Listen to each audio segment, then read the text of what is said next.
Story writing একটা অত্যন্ত গুরুত্বপূর্ণ বিষয়। ক্লাস 6-7 থেকে শুরু হয়ে অনেক উঁচু ক্লাস অবধি স্টোরি রাইটিং থাকে। সুতরাং স্টোরি রাইটিংটা লিখতে জানাটা অবশ্যই দরকার। আজকে একটা স্টোরি নিয়ে আলোচনা করা হবে। আশা করি এই স্টোরিটা একটা এক্সাম্পল হিসেবে এবং স্টোরি কী করে লিখতে হয় সেটা শেখার জন্য সবার অনেক অনেক কাজে লাগবে। চ্যানেলে যারা নতুন আছো তাদের কাছে একটা ছোট্ট অনুরোধ থাকবে যে চ্যানেলটা সাবস্ক্রাইব করা এবং আমার পাশে থাকার। স্টোরি লেখার সময় দুটো জিনিস মাথায় রাখতে হবে।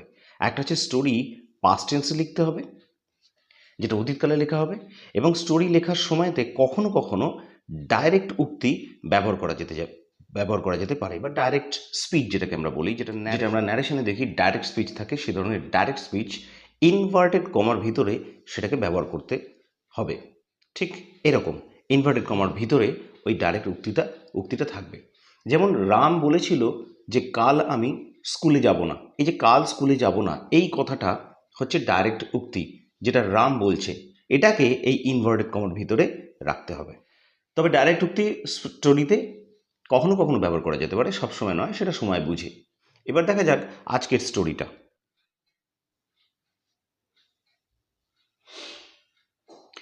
স্টোরিটার নাম হচ্ছে the lion and the mouse, সিংহ এবং ইঁদুরটা। প্রথম সেন্টেন্সটা দেখো, একসময় একটা গুহায় একটা সিংহ বাস করত। এই সেন্টেন্সটাকে এইভাবে ট্রান্সলেট করা হয়েছে, এক সময়টাকে ওয়ান্স আপন এ টাইম, অথবা শুধু ওয়ান্স, দুভাবে যেভাবে হোক ব্যবহার করা যেতে পারে। Once upon a time or once a lion lived in a den. এখানে পুরো সেন্টেন্সটার মধ্যে এটা একটা সিম্পল সেন্টেন্স রয়েছে, বোঝা যাচ্ছে। এখানে ফিনিট ভার্ব হচ্ছে লিভড, এই কথাটা বাস করতো, একটাই ফিনিট ভার্ব রয়েছে, বোঝা যাচ্ছে, এছাড়া আর এখানে কোনো ভার্ব নেই। আর কোথায় বাস করতো না, ইন এ ডেন। ডেন কথাটার মানে হচ্ছে গুহা। তাহলে once upon a time or once a lion lived in a den, এক সময় একটা সিংহ একটা গুহায় বাস করত। এটা সিম্পল পাস্ট টেন্স এ লেখা আছে। পরের সেন্টেন্সটা, একদিন সিংহটা ঘুমোচ্ছিল, এটা পাস্ট কন্টিনিউয়াস টেন্সে আছে, পরিষ্কার বোঝা যাচ্ছে, এবং একটা সিম্পল সেন্টেন্স আছে। এটাকে আমরা এইভাবে লিখব, one day the lion was sleeping. The lion was sleeping এটা পাস্ট কন্টিনিউয়াস টেন্সে আছে। ওয়াজ এটা হচ্ছে অক্সিলিয়ারি ভার্ব, স্লিপিং এটা হচ্ছে মেইন ভার্ব, স্লিপিংটা এখানে ভার্বের সাথে আইএনজি যোগ করা হয়েছে। আমরা জানি পাস্ট কন্টিনিউয়াস টেন্সে ভার্বের সাথে আইএনজি যোগ করতে হয়।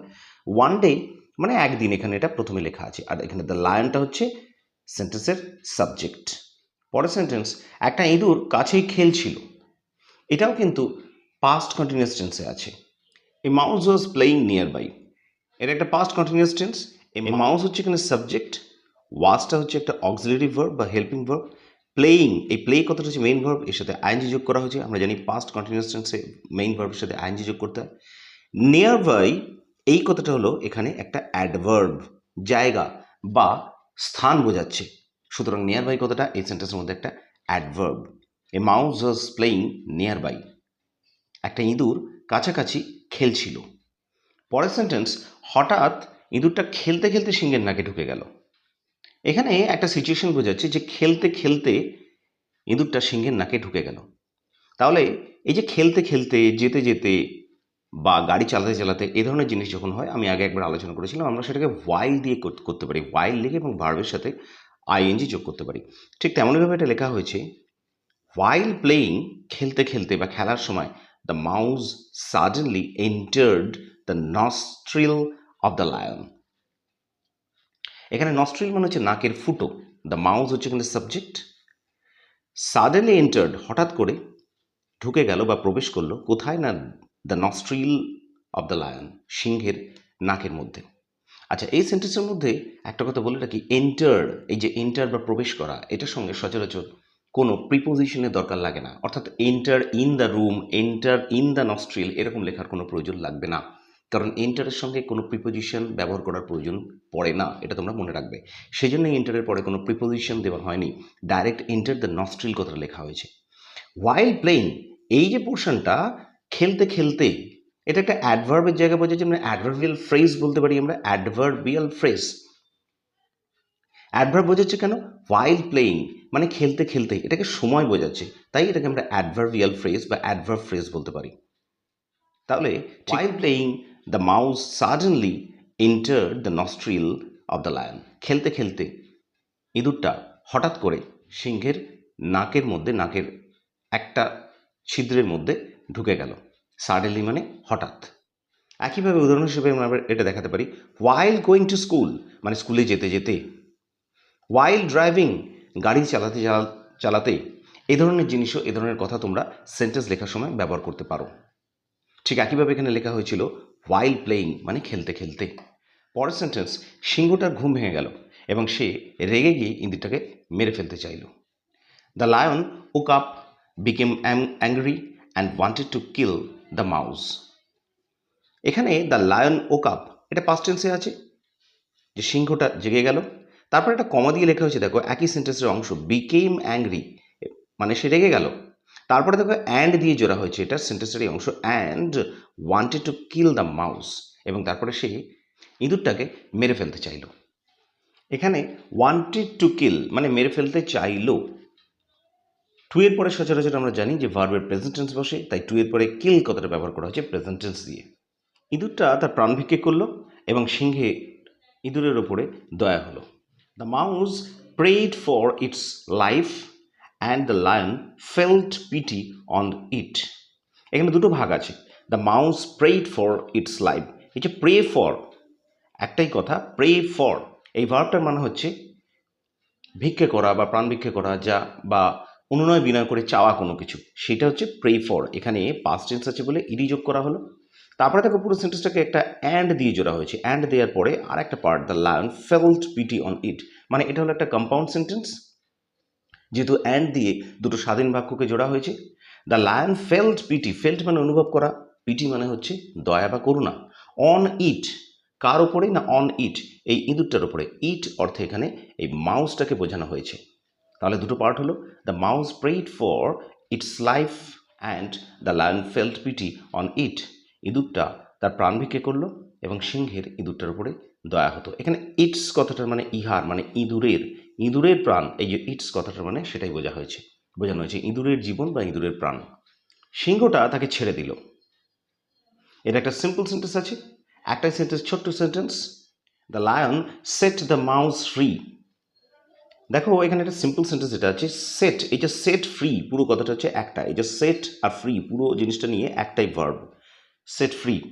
কিন্তু আমরা যখন জিনিসটা লিখবো কোনো অবজেক্টটাকে আগে দেবো, যেমন দ্য সেটের পরে দ্য, কিন্তু সেন্টেন্স যখন আমরা লিখবো তখন অবজেক্টটাকে এই সেটের পরে দেবো, তারপরে ফ্রি কথাটা লিখবো, তাহলে এই জিনিসটা শুনতে ভালো লাগে এবং সেন্টেন্স এভাবেই লেখার নিয়ম। তাহলে সেট দ্য মাউস ফ্রি মানে ফ্রি করে দিল বা মুক্ত করে দিল। তাহলে দ্য লায়নটা হচ্ছে এখানে একটা সাবজেক্ট, সেট ফ্রিটা এখানে হচ্ছে একটা finite verb, set free. The mouse কাকে মুক্ত করলো না ইঁদুরটাকে মুক্ত করলো। আমরা জানি কি বা কাহাকে দিয়ে প্রশ্ন করলে অবজেক্ট পাওয়া যায়, তাহলে দ্য মাউস এখানে একটা অবজেক্ট, তাহলে ক্লিয়ার হয়ে গেল। The lion set the mouse free. একদিন সেই সিংহটা শিকারীদের ফাঁদে পড়ল। One day the same lion was caught in a trap laid by some hunters.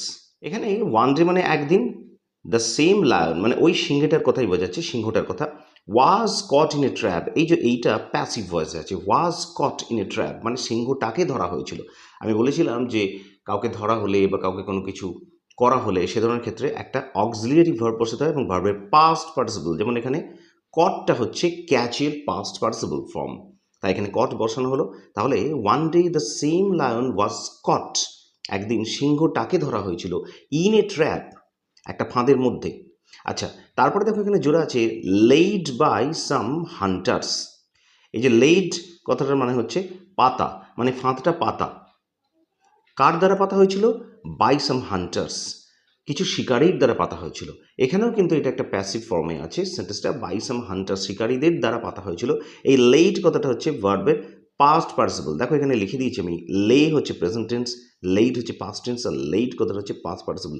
এই লেইড কথাটাই এখানে ব্যবহার করা হয়েছে, প্যাসিভ রূপে ব্যবহার করা হয়েছে বলে, লেড সাম হান্টার্স যে ফাঁদটা শিকারীদের দ্বারা পাতা হয়েছিল। পরের সেন্টেন্স দেখো, সিংহটা ফাঁদ থেকে বেরোতে চেষ্টা করছিল কিন্তু বেরোতে পারলো না।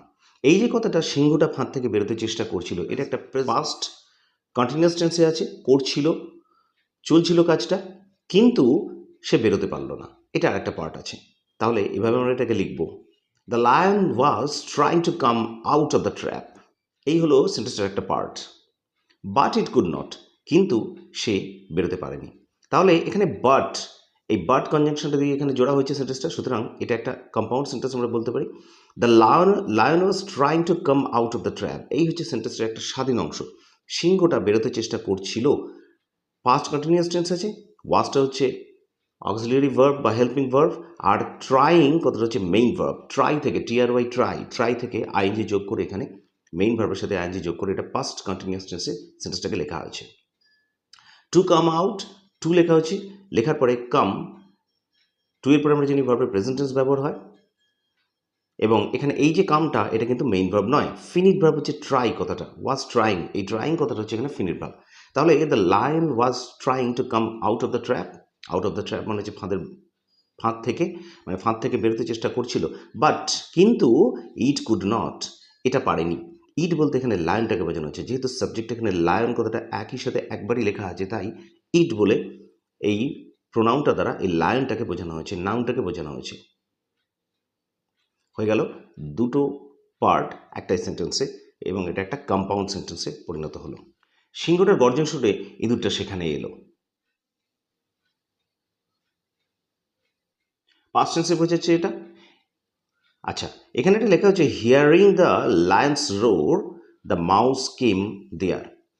এটা এই ধরনের সেন্টেন্স তোমরা অনেক করেছো। হিয়ারিং দ্য লায়ন্স নোর, দেখো এখানে ভার্বের সাথে আইএনজি যোগ করে এটা একটা পার্টিসিপল দিয়ে জোড়া হয়েছে, এই পার্টটাকে।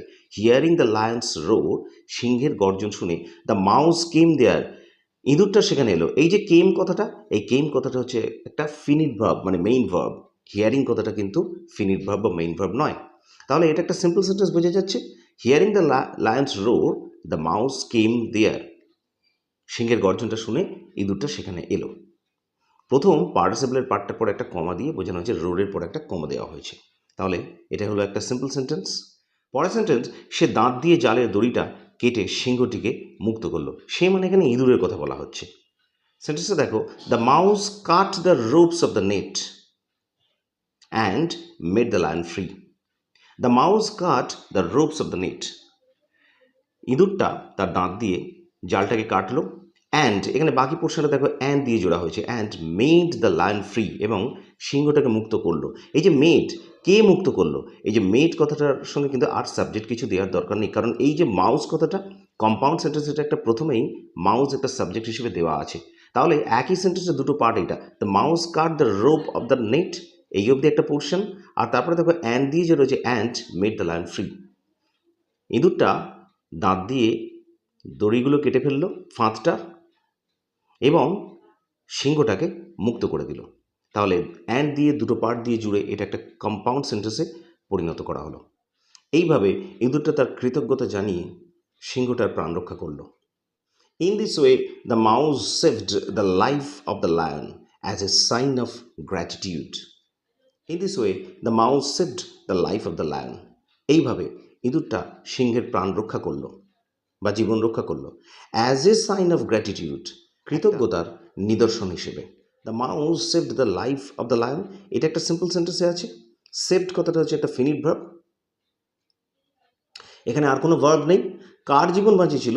The life of the lion, সিংহটার জীবন বাঁচিয়েছিল। আচ্ছা, as a sign of gratitude, এই কথাটা, এই ফ্রেজটা তোমরা মনে রাখতে পারো, নোট করে রাখতে পারো। As a sign of gratitude কথাটার মানে হচ্ছে, সাইন মানে নিদর্শন, কৃতজ্ঞতার নিদর্শন হিসেবে। অনেক সময় অ্যাজ এ টোকেন অফ এটাও করা যায়, TOKEN, token, as a token of gratitude এটাও লেখা যায়। তাহলে পুরো সেন্টেন্সটা নিশ্চয়ই ক্লিয়ার হয়ে গেল।